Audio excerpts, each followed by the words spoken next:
क्या ये सब करने के लिए हम तैयार हैं? ये बहुत खतरनाक है। तुम लोग इस सुपरस्टार लड़की को अपने साथ ले जा सकते हो, आप इसके साथ कुछ भी कर सकती हो।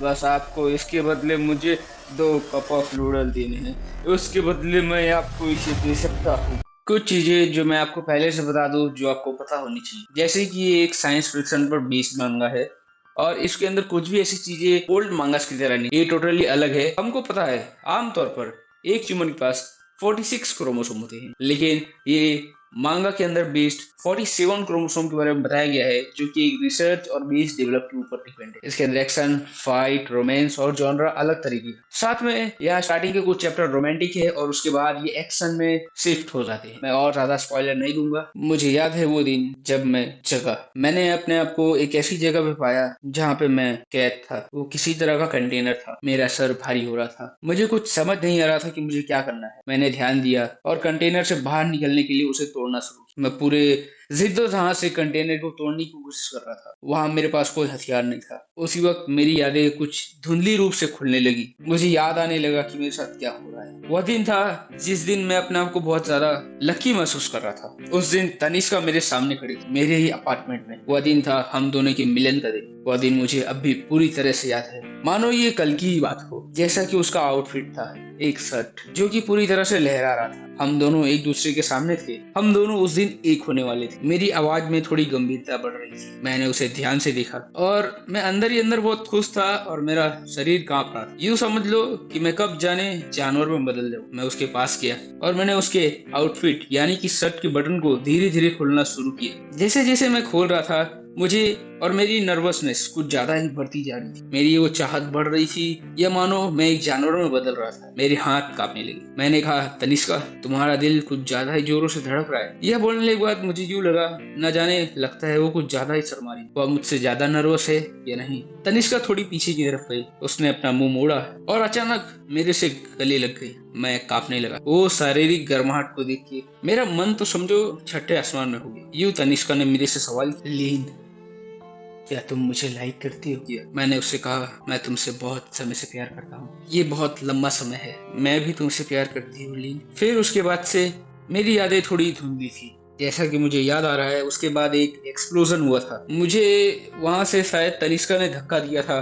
मैं खिड़की से दूर आ गया था। वहां पे तनिष्का, शायद उसकी बॉडी ही बची थी और पुलिस की सायरन की आवाज आ रही थी। हाँ, जैसा कि मुझे थोड़ा थोड़ा याद आ रहा था कि मेरा एक हाथ कट चुका था। शायद तनिष्का वहां खिड़की के पास थी जहाँ रूम तहस नहस हो चुका था। वो बिना कपड़ों की थी। टेबल टूटे हुए थे, पर्दे बिखरे हुए थे और वो चादर और कंबल की क्या बात करना। मैं अपना आपा खोता जा रहा था। मुझे जितना याद है, वह मेरा दिन था जब मैं एक होने वाला था उसके साथ। ये मेरा सपना था बहुत लंबे समय से, लेकिन उस दिन मैं उसके साथ एक नहीं हो पाया। उल्टा ये धमाका हमें कोसों दूर लेके जा रहा था। किसी ने ये लाइन कही थी कि अगर आपका प्यार सच्चा हो तो पूरी कायनात आपको मिलाने में लग जाती है। उस वक्त मैं उससे मिल तो रहा था, लेकिन कायनात मुझे उससे दूर कर रही थी। मेरी यादें कुछ ज्यादा ही धुंधली होती जा रही थी आगे।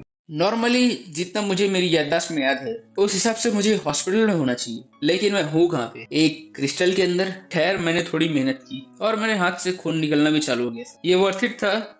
मैं क्रिस्टल तोड़ के बाहर की तरफ आया। बाहर आने के बाद मैंने जो एक चीज सबसे पहले महसूस की, वो था कि मैं कुछ ज्यादा स्ट्रांग हो चुका हूँ पहले के मुकाबले। मेरी वो हर एक मसल मुझे महसूस हो रही थी। अब मुझे कुछ ऐसा चाहिए था जिससे मैं अपने आप को ढक सकूं। ये थोड़ा शर्मिंदगी भरा था। आगे की तरफ मैंने देखा एक वैन जो शायद डिलीवरी का काम करती है, लेकिन वो अभी कचरे की तरह पड़ी हुई थी। वहाँ एक बॉक्स था सप्लाई के रूप में। मैंने उसे वहां जाकर देखा। थोड़ा आश्चर्यजनक लगा, लेकिन उसके अंदर थे कुछ कपड़े और एक सेल फोन, लेकिन सेल फोन की बैटरी नहीं थी। इसका सीधा मतलब है मुझे इसके लिए कुछ चाहिए होगा। खैर, मैंने उस चीज को ध्यान नहीं दिया और जो कपड़े थे उसे पहन लिए। जो मैंने कहा, आश्चर्य वाली बात ये थी कि वो कपड़े मुझे पूरी तरह फिट आए थे। नेवर माइंड, ऐसा हो सकता है, कॉन्फिडेंस है। आगे की तरफ मैं देख रहा था। मुझे वहां एक सूर्य की किरण थी उन गाड़ियों के बीच में। मैं आइडेंटिफाई नहीं कर पा रहा था ये सूर्य उदय था या सूर्यास्त था। खैर, जाने दो, ये सब सोचने का समय नहीं था। मैं थोड़ा एक्साइटेड था, ये सब कुछ बदल कैसे गया। इसके लिए मैंने सोचा मैं आगे जाके देखता। मैं आगे की तरफ गया तो मेरी रूह कांपी। मेरा हाथ, पैर और मेरी आंखें इस तरफ फट गई कि मानो मैं कुछ कर नहीं सकता। यह सोचने से भी अलग था। मेरे सामने का दृश्य कुछ खतरनाक, मानो वर्ल्ड वॉर छिड़ गई हो। चारों तरफ लड़ाई हो रही थी। वो जो सिटी थी जिसके अंदर मैं रहता था, ये वैसा था ही नहीं।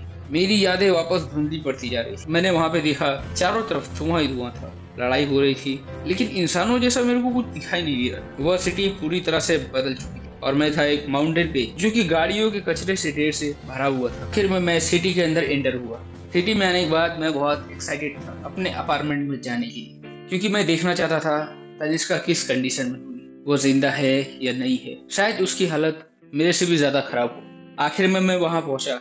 वहां पहुंचने के बाद मैंने क्या देखा, ये सब कुछ वही था। मानो एक बार वापस मेरी रूह कांप रही। मैंने ध्यान दिया तनिष्का भी उसी एक सेम टू सेम क्रिस्टल पर कैद थी। वो नकेट थी, लेकिन ये जन्नत मैं पहले ही देख चुका था। यह मेरे लिए नया नहीं था शायद। अब वहीं रखे हुए मैंने रॉड को पकड़ा और अपना जोर लगा के तोड़ना चालू किया, पर मैं उसे तोड़ ही नहीं। ये बहुत ज्यादा मजबूत। मेरी सारी कोशिशें नाकाम हो रही थी और मेरा हाथ नम हो रहा था। मैंने एक्सपेक्ट ही नहीं किया था ये इतना स्ट्रांग होगा। ये मटेरियल ना जाने क्यों मैं समझ ही नहीं पा रहा था इसे। ऐसा करते हुए मेरी एनर्जी लो हो रही थी और मुझे भूख लग रहा था। अब मुझे लग रहा था शायद मैं जितना स्ट्रांग हुआ वो इनफ नहीं है। ये कोई और ही बात थी। मैं खाना ढूंढने के लिए कहीं और निकल, इस उम्मीद में कि वापस आकर के मैं तनिष्का को जरूर बचा लूंगा। खैर, मैं आगे बढ़ के वो देख रहा था और इस आश्चर्य के बारे में सोच रहा था कि ये वो सिटी है जहाँ पे लोगों का उज्जवल भविष्य लिखा जाता था। लेकिन अब बचा क्या है, एक ट्रेस ऑफ लैंड जहाँ पे कुछ नहीं है। खैर, आगे जाते हुए मैंने बहुत सारे क्रिस्टल्स को देखा और बस एक ही चीज को नोटिस किया, building, ground state, ground level, upper level, हर जगह पे एक ग्रीन क्रिस्टल पड़े हुए थे और अंदर कोई ना कोई था। शायद वो इंसान था या फिर मॉन्स्टर था। और उसके एग्जैक्ट सामने एक बॉक्स के अंदर उन्हीं के साइज का आउटफिट था और एक डेड सेल फोन। ये सब सुनने और देखने में बहुत अजीब लग रहा था, क्योंकि सेम आउटफिट और सेम मोबाइल, डेड मोबाइल, वो भी एक भी मोबाइल फोन चालू नहीं था और सबके सामने रखा हुआ। ये सुनने में अजीब है, शायद ये किसी की साजिश थी। खैर, रात हो गई थी। मैं खाना ढूंढ रहा था। मैं कई किलोमीटर चला और बहुत सारे सुपरमार्केट्स को तलाश किया, लेकिन मेरी तलाशी में कुछ मिला ही नहीं। मुझे खाने की कोई उम्मीद ही नहीं मिल रही थी। आखिर में एक छोटे से सुपरमार्केट में जाके मुझे कपल ऑफ ब्रेड मिली। वो ब्रेड को देख के मैं खुश हुआ।